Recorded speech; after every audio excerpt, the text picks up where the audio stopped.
Hello there, golf addicts. This is Tour Junkies After Dark, presented by DraftKings. We are said Tour Junkies. It is definitely after dark. We are a couple of podcast juices in, feeling good, feeling ready to talk about the RSM my podcast Classic. juice matches my shirt.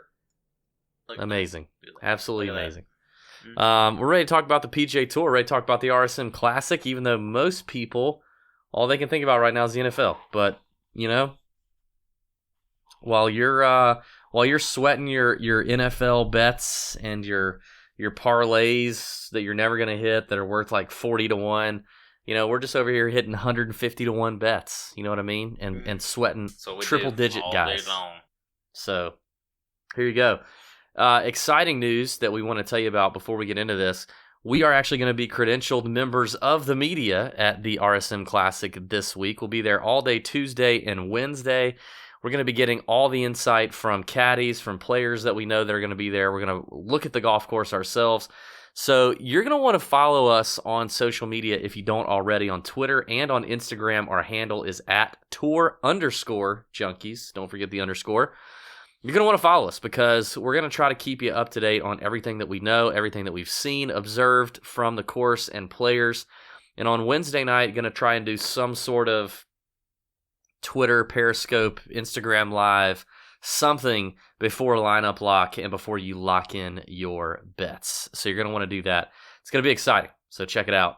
Pat, why don't you tell us a little bit about the golf courses that we will be seeing this week for the RSM Classic? Yeah, so this week we've got 2 courses this week in Sea Island, Georgia, just down the road from me, about an hour away at Sea Island Golf Club. We've got 2 courses, the Seaside course, which these guys are going to be playing 3 days if they make the cut, and then the Plantation course that they will play Thursday or Friday. As far as the Seaside course, which is one of the most important, it is a par 70 course playing just over 7,000 yards. It is a Tom Fazio design, Bermuda greens. They're pretty large greens here also. Very easy to hit. I think, the thing is, you definitely got to be good off the tee as far as accuracy, but this is all about iron play this week, and it's all about proximity. You got to hit it close. You got to give yourself birdie chances on this course. Scrambling will be, a little bit of something, a little bit of key there, but I don't know. I think definitely scoring. Wind can be a factor at the Seaside course. It's definitely exposed to the elements as opposed to the Plantation course, which is playing as a par 72, just over 7,000 yards. It is a Davis Love redesign, and they just opened this course, actually, last month. So we don't know a whole lot of what they've done to this course since last month. And that's one reason to pay attention to us on Twitter and wherever else you get your Tour Junkies information. Because we're going to try to get some good info on this Plantation course and the redesign and everything when we're there this week. Because you know what? As you pointed out in the podcast, even though they only play this course one day, it is very important what they do on this course because it's certainly the easier course. It's the one where they can score on. It's the one that's going to maybe help them make the cut going into the weekend, help these guys make the cut. There are 4 par 5s here that 3 of them play is actually pretty reachable and you can score on. So I think you want to look at par 5 scoring at least for that one day. So I think that the Plantation course is actually very important. And we just don't know a whole lot about it after these changes with the recent reopening of the course. So we'll see what happens. We're going to have some good information on that come later in the week. Yep, 100%. You got to have your guys take advantage of the Plantation course. Getting 6 of 6 through the cut, if you're playing DFS, is a big advantage this week with 156 players in the field and a cut being made after round 2, your top 65 and ties. So 6 of 6 is important, by the way, for those of you interested in betting on the first-round leader selections that DraftKings Sportsbook has to offer. You are going to want to make your first-round leader bets on Plantation course. That is the easiest course. You do get the par 5s. You are protected a little more from the wind. If we get those offerings. If we get those. I'm sure we will have some information on that, on some of those guys that we like come late on Wednesday. I'm with you. I mean, this is an accuracy, ball striking putting competition. You can't overwhelm this golf course with distance. We see it in the last few winters. We see it in just quotes from players over the years and what they say about the golf course. Length just doesn't really matter. You need to be in the fairway, and you need to hit your irons tight, and you need to be able to putt on Bermuda green surfaces. I think that's what we're looking at here. So it's an exciting week. I love this week. It's the last really full field event we get until January, and I'm especially excited because we're going to be there as members of the media. We're going to have a good time. We're going to have some good stuff coming out. Yeah. I will say, in terms of DraftKings pricing, though, Pat, when I look at the field, when I look at the board on DraftKings, we talked about some guys that we like, some guys that we don't like. I got to say, your fade of Russell Henley at $8,500 on DraftKings. Now, if you look at the game log, I think this is important for listeners. If you look at the game log and you're not super golf nerd like we are, you're going to see that he missed the cut last week at the Mayakoba. However, a really dumb rule of golf came into play last week after Friday's round when he was like 6 or 7 under. He was in the top 10 for the tournament, and he ended up missing the cut because he had to take 8 penalty strokes. 8. Insane. He was playing really well. He's got a decent record here. He's played well here in the past. The form's a little spotty, but he's a great wind player if the wind kicks up. He's a fantastic putter. I don't get the full-on Russell Henley fade at 8,500. Well, here's the thing. Look, I'm with you. I mean, because you're exactly right. If you look at what he did last week, you're not getting the full picture because he finished, he missed the cut. He had the 77 in round 2, but that was because of the penalty strokes, and he had 66 in round 1. But here's the deal. He really hasn't played that great all this year. He was 61st at the Houston Open. He was 37th at the Shriners. He was 54th at Sanderson Farms, 57th at the Greenbrier.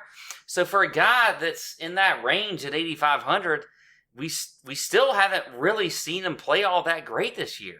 And I don't want to pay up for him. And I love my Bulldogs. I love them. But despite what happened with this whole penalty and whatever else, and actually everybody was going low last week. So just because he shot 66 in the first round, which was great, who's to say that he would have, done all that much better on the weekend and whatever else if it wasn't for the penalty and everything? So I think you're pointing out something that is a good reference point for people, that you can't always, if you're looking at last week's event, you can't always look at just the score because there's a lot that can happen. They can cause that score. But I'm just not a big fan of Henley. Just I don't like it. And I think he's going to be over-owned. I think there's going to be a lot of ownership for him right there at that 8,500 range. And I will not play him. So there you go. Boom. Over his career, he is twice as good putting on Bermuda as any other putting surface. His, if you look over the last,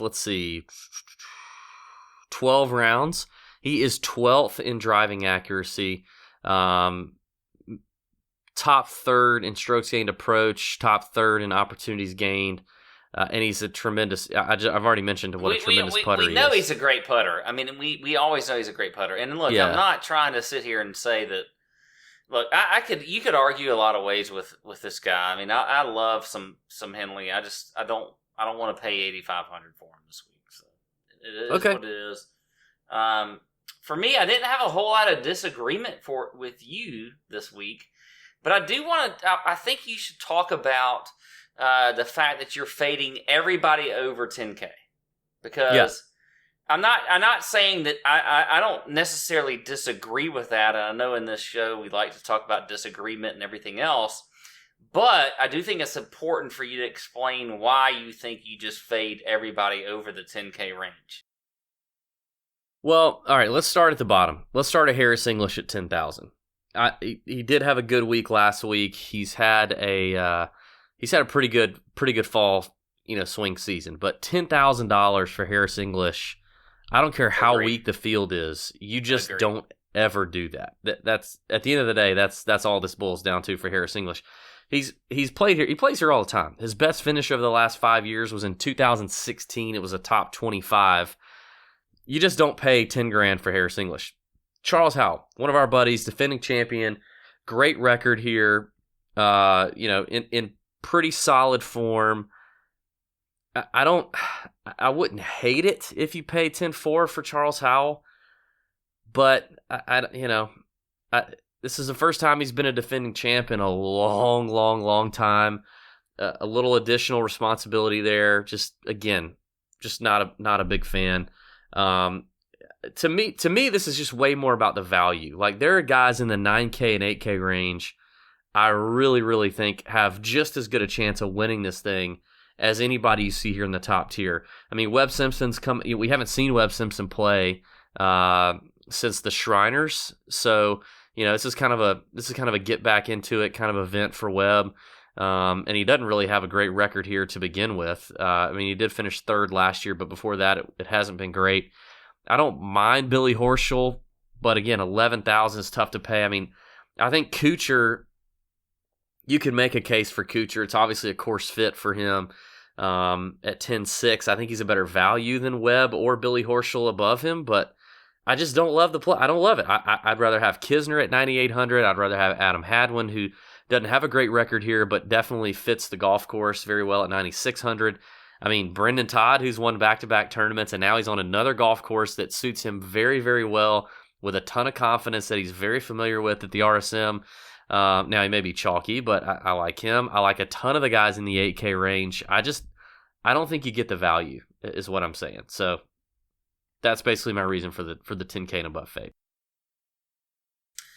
I'm okay with that. I like it. All the reasons. Good job. I hate your Bo Hostler play.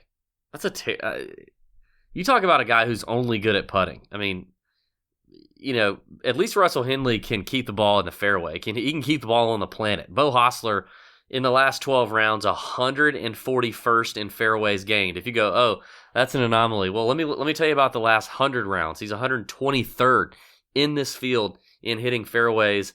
Not a great iron player either. Terrible iron player. He's just an elite putter. I mean, that's all he is an elite putter. I don't. Well, and he's been playing good lately, though. I mean, he's T24 at Bermuda. He was T13 at the Houston Open. He was top 30 at the Shriners. You get him at $7,400. I mean, I think he's worth a flyer play. I mean, when I talked about him on the podcast, it wasn't like I'm talking about a guy that you just plug into a ton of lineups. But I think if you're going to take if you want a low owned, just a guy that can win you a tournament lineup, I like Bo Hostler. I do at 7,400. And you know what? You mentioned. I mean, he checks a box actually in strokes gained putting on Bermuda. So, well, yeah. I mean, he checks the box putting anywhere. I mean, he's a great putter. That's for sure.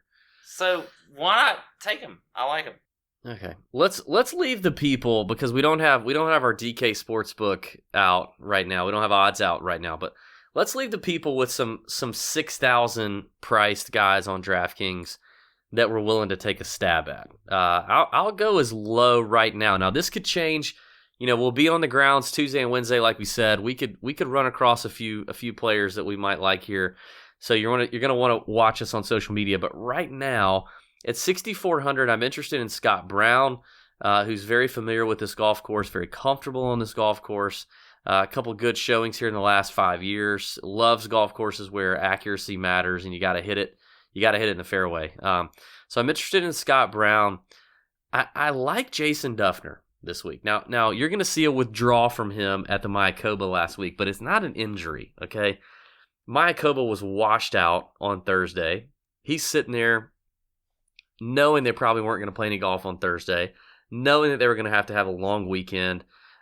He's an Auburn boy, big-time Auburn guy, and down here where we're from, college football is a big deal. He withdrew to go to the Georgia-Auburn game. That's what he did, which sucks for him. Go Dogs. He lost, but that's why he withdrew. He's a very accurate player. Tee to green, very accurate. This should be a course that suits him very well. I like Jason Duffner at 6,600.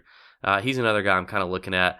Aside from that, I like Henrik Norlander at 6,900. He is almost won this event a couple years ago He's back on tour for the second time around, graduating from the Korn Ferry last year. Really tremendous ball striker.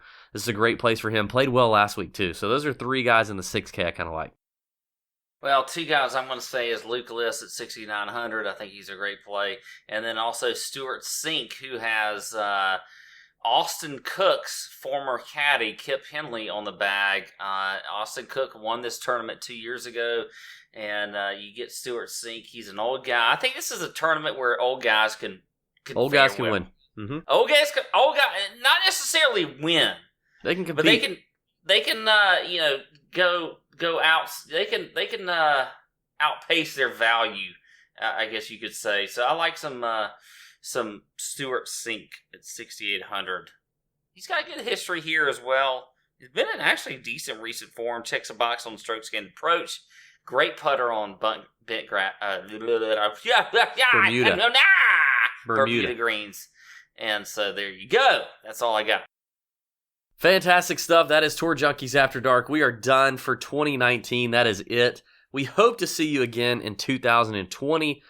We thank you guys for watching. If you would, give it a thumbs up and let DraftKings know that you'd love to have us back. That'd be pretty cool. We'd love to keep doing it. And check out at Tour_Junkies on Twitter and Instagram. Follow along for what we're going to uncover Tuesday and Wednesday before everything locks in. We're going to help you guys make some money this week. We're going to help you win some bets, and we're going to make those screens green on DraftKings. We appreciate it. Tour Junkies After Dark. DB here, signing off. See ya! Out!